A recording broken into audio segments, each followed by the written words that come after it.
مثلاً آپ دو لوگ بیٹھ گئے اور آپ نے کہا مولانا فاروق صاحب تو قطعی آدمی اچھے نہیں ہیں، اور مولانا اقبال صاحب کے اندر یہ خرابیاں ہیں، اور انفاس صاحب کے اندر تو 1000 کمیاں ہیں، اور مفتی صاحب تو مفتی آفتاب بھی صحیح نہیں ہیں، مولانا فردوسی صاحب کے اندر یہ خرابیاں ہیں، حافظ آصف صاحب کے اندر یہ عیب ہیں۔ اے میرے پیارے بھائی، ان میں کسی کا کچھ بھی نہیں بگڑا، لیکن اللہ کی بارگاہ میں غیبت کرنے کا گناہ آپ کا لکھ دیا، بے شک بے شک بے شک، کہ یہ کوئی نقصان نہیں ہوا۔ آپ گئے، میں آفتاب صاحب فلاں فلاں لوگ بالکل اچھے نہیں ہیں، وہ آپ کے بارے میں ایسے خیالات رکھتے ہیں، تو ان کا کوئی ان کا نہیں بگڑا، لیکن یہ چغلی کا گناہ لکھ دیا گیا، بے شک بے شک بے شک بے شک، چغلی کا گناہ لکھ دیا گیا۔ چغلی بھی حرام ہے اور غیبت بھی حرام ہے، اور یہ ایک ایسا مرض ہے جو عام طور پر پھیلا ہوا ہے، بے شک پیٹ پیچھے بیٹھ کر لوگوں کی عیبوں کو بیان کرنا، ان کی برائیاں کرنا، یہ حرام ہے۔ اللہ کے نبی نے فرمایا الغیبۃ اشد من الزنا، غیبت کرنا زنا سے بھی بدتر گناہ ہے۔ اللہ اکبر اللہ اکبر اللہ اکبر، میرے آقا نے فرمایا لا يدخل الجنت قطات، چغلی کرنے والا جنت میں داخل نہیں ہوگا۔ اللہ اکبر اللہ اکبر، اے میرے بھائی، یہ وہ گناہ ہیں جو موت کے وقت نقصان دینے والے ہیں، جو قبر میں ہمارے نقصان پہنچانے والے ہیں، جو قبر سے اٹھنے کے بعد میں نقصان پہنچانے والے ہیں۔ آج ہم نمازیں چھوڑ رہے ہیں، رمضان آتا ہے روزے چھوڑ رہے ہیں، زبان پر ہماری گالیاں آ رہی ہیں، داڑھی آج ہمارے چہرے پر نہیں ہے، نماز کی ہم پابندی نہیں کر رہے ہیں، لیکن موت آنی ہے۔ موت میرے پیارے عزیز، میں نہیں بول رہا تھا، بھائی بات آپ اور سے سنیں ذرا۔ آپ نے نام سنا ہے خلیفہ دوم سرکار فاروق اعظم رضی اللہ تعالیٰ عنہ کا، پوری دنیا ان کا نام جانتی ہے، بے شک کوئی مسلمان نہیں دنیا میں جو نہ جانتا ہو یا یہ شہرت کہاں سے ملی، نبی کی غلامی کے صدقے میں بے شک بے شک، ہے نا۔ آپ ذرا غور کر لیں، آج کی جو پیری مریدی ہے ایک رسم و رواج کی سوا کچھ نہیں رہ گیا، ایک حق بات اپنی زبان سے بول رہا ہوں، کچھ نہیں رہ گیا ہے۔ سنیے ماں فاروق صاحب، میں نے پڑھا یہ ہے، چند لوگ ہیں سنیں، کوئی بات نہیں ہے، اور پھر دوبارہ دہرا دوں گا بقی وقت شام کو۔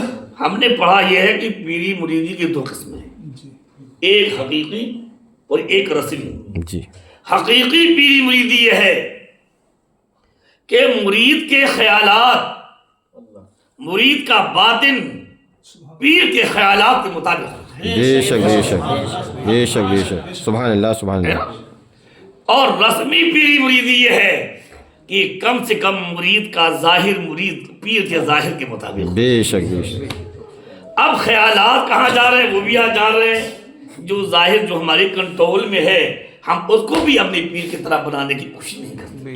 بے شک نہ داڑھی ایک مٹھی ہمارے چہرے پر ہے، نہ اسلامی لباس ہے، نہ نماز ہے، بس اللہ ہی جانے۔ اور بھی اسی پوری اس دور کی پیری مریدی میں جھگڑا بھی کر رہا ہے ساتھ میں، یہ اس طرح سمجھا، اسی پیری مریدی میں جھگڑا بھی کر رہا ہے۔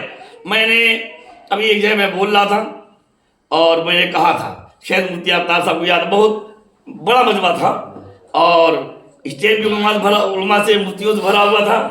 میں نے کہا میں نے دیکھا تو یہ ہے، ایک بات آگے تو کہہ دے رہا ہوں کہ جب تک مرید نہیں تھا تو ہر پیر کا، ہر عالم کا، ہر حافظ کا، ہر امام کا ادب کرتا تھا، اور جب کسی سے مرید ہو گیا تو اب بے ادب ہو گیا۔ اللہ اکبر، کیا بات ہے، اب اپنے پیر کے علاوہ کسی کا ادب کرنے کو تیار نہیں، سب کی بے ادبی میں اور گستاخی کر رہا ہے۔ میاں پیر سے کیا فیض ملا؟ اگر پیر کا فیض ملا ہوتا تو پہلے سے زیادہ با ادب ہو جاتا، بے شک بے شک بے شک بے شک، اور زیادہ ادب ہو جاتا، با ادب ہو جاتا، اور زیادہ علماء کا ادب کرتا، مشائخ کا ادب کرتا، ہر سنی خانقاہ کا احترام کرتا، حافظ کا، عالم کا، محافظ کا، امام کا احترام کرتا۔ تو میرے بھائی ہماری یہ حالات ہے۔ میری گزارش ہے، میں سرکار فاروق اعظم کو غور سے سنیے۔ آپ نے نماز کے لیے وضو بنایا، فردوسی صاحب جی جی جی، وضو بنایا اور نماز کا ٹائم تھا، سرکار فاروق اعظم ایک دم کانپنے لگے، تھرتھرانے لگے۔ اللہ اکبر، اللہ اللہ، جس کے مشورے پر قرآن میں کتنی آیتیں نازل ہو گئی۔ بے شک، تو لوگوں نے کہا حضور کوئی تکلیف، کوئی درد؟ کا نہیں کوئی تکلیف نہیں۔ پھر کہا حضور یہ کب کپاہٹ کیسی، تھرتھرا کیوں رہے ہیں؟ فرمایا بات یہ ہے کہ میں نے وضو بنا لیا ہے، نماز کی تیاری کر لی ہے، خدا کے دربار میں کھڑا ہونا ہے، میں اپنے آپ کو اپنے رب کے دربار میں کھڑا کرنے کے قابل نہیں سمجھتا، اللہ کے خوف سے کانپ رہا ہوں، اللہ بے شک سبحان اللہ سبحان اللہ خدا کے خوف سے کانپ رہا ہوں۔ سرکار عمر فاروق اعظم میرے آقا نے فرمایا میرے بعد کوئی نبی ہوتا تو عمر نبی ہوتے، بے شک سبحان اللہ میرا سبحان عمر جس راستہ سے گرتا شیطان بھاگتا ہے، آپ ذرا غور کریں۔ اور انہوں نے رسول اللہ کے ہاتھ پر بیعت کی تھی، اللہ بے شک آج کل کے پیروں پر نہیں، اس پیغمبر کے ہاتھ پر مرید ہوئے تھے جو پیغمبر جنت اور جہنم کے مالک تھے، بے شک سبحان اللہ سبحان اللہ ہے نا؟ لیکن ان کے دل میں اللہ کا کتنا خوف تھا، ہے نا؟ لیکن آج ہم بھی دیکھ لیں کہ ہمارے دل میں خدا کا کتنا خوف ہے۔ میرے پیارے عزیز، آج ہمارے مرحوم شبیر صاحب قبر میں لیٹے ہیں، کل ہم بھی قبر میں لیٹیں گے اور آپ بھی قبر میں لیٹیں گے۔ یہاں عقل وہ نہیں ہے جو اپنی ساری زندگی مال دولت مکان بیوی بچوں کے انتظام میں لگا دے، سب سے عقل مند وہ ہے جو دنیا سے زیادہ اپنی آخرت کی فکر رکھتا ہے۔ بے شک سبحان اللہ سبحان اللہ سبحان اللہ سبحان اللہ اور میرے آقا نے فرمایا جس نے آخرت کے غم کو اپنا غم بنایا، اللہ دنیا کے غموں سے بھی اس کو آزاد کر دیتا ہے۔ سبحان اللہ سبحان اللہ میرے